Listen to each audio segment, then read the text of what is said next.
Welcome back. അപ്പം ഇന്നത്തെ വീഡിയോയിൽ ഞാൻ കാണിക്കാൻ പോകുന്നത് നമ്മുടെ എപ്പീഷ്യ ചെടികൾ നന്നായിട്ട് ചട്ടി നിറഞ്ഞ് കവിഞ്ഞ് വരാൻ വേണ്ടിയിട്ട് നമ്മൾ എന്ത് പോട്ടിംഗ് മിക്സ് ആണ് കൊടുക്കേണ്ടതെന്നുള്ളൊരു കുഞ്ഞു വീഡിയോ ആണ്. ഓൾറെഡി ഞാൻ ഇതിൻ്റെ കെയറിങ് ടിപ്സ്, വെള്ളം കൊടുക്കുന്നത്, അതുപോലെ തന്നെ ലൈറ്റിങ്ങിൻ്റെ കാര്യമൊക്കെ മുമ്പേ ഞാൻ എക്സ്പ്ലെയിൻ ചെയ്തിട്ടുണ്ടായിരുന്നു വേറൊരു വീഡിയോയിൽ. അതിൻ്റെ ലിങ്ക് ഞാൻ എൻ്റെ ഡിസ്ക്രിപ്ഷൻ ബോക്സിൽ കൊടുക്കാം. ഇതിൽ ഞാൻ പറയുന്നത് മെയിനായിട്ട് ഇതിന് കൊടുക്കേണ്ട പോട്ടിംഗ് മിക്സ് എന്താ വെച്ചാൽ നമ്മൾ ബേസ് നല്ല അടിപൊളിയായിരിക്കണം. എന്നാൽ മാത്രമാണ് ചെടി നന്നായിട്ട് പെട്ടെന്ന് തന്നെ റണ്ണേഴ്സ് വന്നിട്ട് കംപ്ലീറ്റ് ആയിട്ട് ഇങ്ങനെ ഫുൾ ഗ്രോത്തിലേക്ക് വരുള്ളൂ ചെടി. അപ്പോൾ അതിന് വേണ്ടിയിട്ട് ഞാൻ സാധാരണ ഗാർഡൻ സോയിലാണ്, ഇപ്പോൾ ഏകദേശം 3-4 ചട്ടിയിലേക്കാണ് കേട്ടോ ഞാൻ പറയണത്. ഇത്ര വലിയൊരു ചട്ടിയിൽ നിറച്ചും സാധാരണ നമ്മൾ മണ്ണെടുത്തിട്ടുണ്ട്. കൂടാതെ ചകിരിച്ചോറ് ഒരു കുഞ്ഞി കപ്പിൽ, അതുപോലെ തന്നെ നമ്മുടെ വേർമിക്കുലേറ്റ് ഇത് ഞാൻ ഉപയോഗിച്ചു കേട്ടോ. നല്ല റിസൾട്ടാണ് ശരിക്കും വന്നിട്ടുള്ളത്.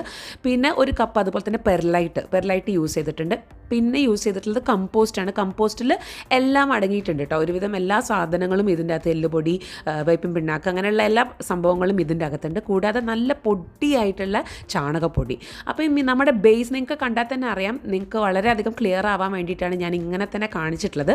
അപ്പോൾ ഈ ഒരു സംഭവങ്ങളൊക്കെ ഈ വെർമിക്കുലേറ്റും പെർലൈറ്റും യൂസ് ചെയ്തപ്പോൾ തന്നെ ശരിക്കും വെയ്റ്റ്ലെസ് ആയി. അതായത് നമ്മുടെ മണ്ണ് നല്ല വെയിറ്റ് ഇല്ലാത്ത രീതിയിലേക്കായി. പിന്നെ എൻ്റെ ഗാർഡൻ സോയിൽ ഇവിടുത്തത് നല്ല മണൽ കൂടിയിട്ടുള്ള മണ്ണാണ്. അപ്പോൾ അത് കാരണം തീരെ എന്താ പറയുക, നല്ല വാർന്നു പോകും. നമ്മൾ വെള്ളം ഒഴിക്കുമ്പോൾ തന്നെ പെട്ടെന്ന് തന്നെ ഇങ്ങനെ തങ്ങി നിൽക്കാതെ പെട്ടെന്ന് തന്നെ വെള്ളം വാർന്നു പോകും. അപ്പോൾ അങ്ങനെയുള്ളൊരു വെയ്റ്റ്ലെസ് ആയിട്ടുള്ളൊരു മണ്ണായിരിക്കണം. എന്നാൽ അതിന് വേണ്ട ന്യൂട്രിയൻസും കാര്യങ്ങളും ഒക്കെ വേണം. അപ്പോൾ ഇന്ന് നിങ്ങളിപ്പോൾ ഇതിൽ നോക്കിക്കാൻ നല്ല പുഷ്ടിയുള്ള നല്ലൊരു ഫൈനായിട്ടുള്ള മണ്ണാണ് നമുക്കിതിൽ കാണാൻ പറ്റുന്നത്. എന്ന് വെച്ചാൽ നമ്മൾ പിന്നെ അതിൻ്റെ മേലെ മണ്ണിട്ട് കൊടുക്കില്ല.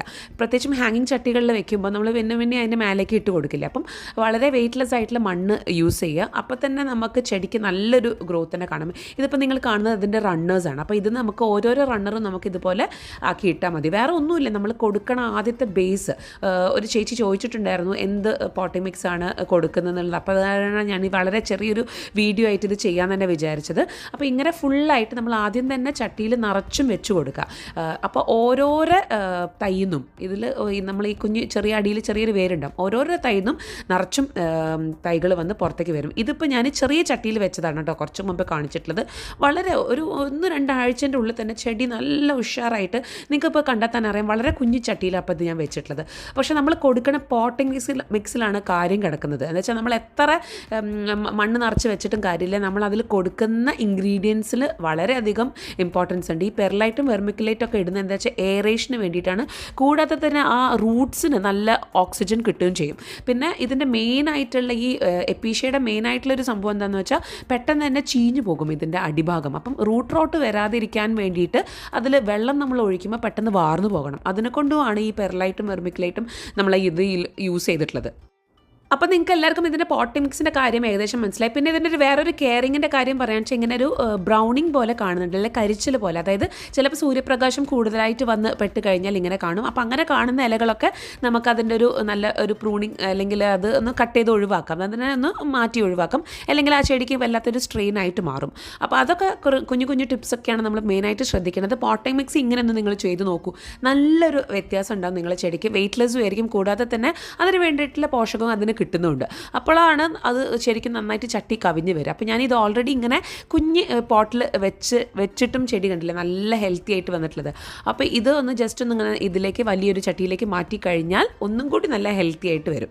ഇനി അല്ലാതെ നമുക്ക് നേരത്തെ ഫസ്റ്റിൽ ഞാൻ കാണിച്ചല്ലോ, അങ്ങനെ കാണിച്ച പോലെ തന്നെ നിങ്ങൾക്ക് ചെയ്യുകയും ചെയ്യാം. ഇങ്ങനെയൊക്കെ ചെയ്ത് കഴിഞ്ഞതിന് ശേഷം നമ്മൾ എന്ത് ചെയ്യുക വെച്ചാൽ കുറച്ച് വെള്ളം കുടഞ്ഞു കൊടുക്കുക ആദ്യത്തെ ഒരു ദിവസം. എന്നിട്ട് നല്ലൊരു ഷെയ്ഡ്, ബ്രൈറ്റ് ലൈറ്റ് കിട്ടുന്ന ഒരു ഏരിയയിലേക്ക് വെക്കുക. ഡയറക്റ്റ് സൺലൈറ്റ് അല്ല, ഒന്ന് പിടിച്ച ഒരു 1 വീക്കിൻ്റെ ഉള്ളിൽ തന്നെ അത് പിടിച്ച് കിട്ടും. അതിനുശേഷം നമുക്ക് നല്ലൊരു വെളിച്ചമുള്ള സ്ഥലത്തേക്ക് എക്സ്പോസ് ചെയ്യാം. എക്സ്പോസ് ചെയ്ത് കഴിഞ്ഞാൽ തന്നെ നല്ല ഉഷാറായിട്ടും ലഷ് ആൻഡ് ബുഷായിട്ട് വരും, ഉറപ്പായിട്ട് ഞാൻ വാക്ക് തരാണ്. അപ്പോൾ ഈ ഒരു പെർലൈറ്റും വെർമിക്കുലേറ്റും ഒരു ചെറിയൊരു പാക്കറ്റ് നിങ്ങൾ വാങ്ങി ചെയ്ത് നോക്കൂ.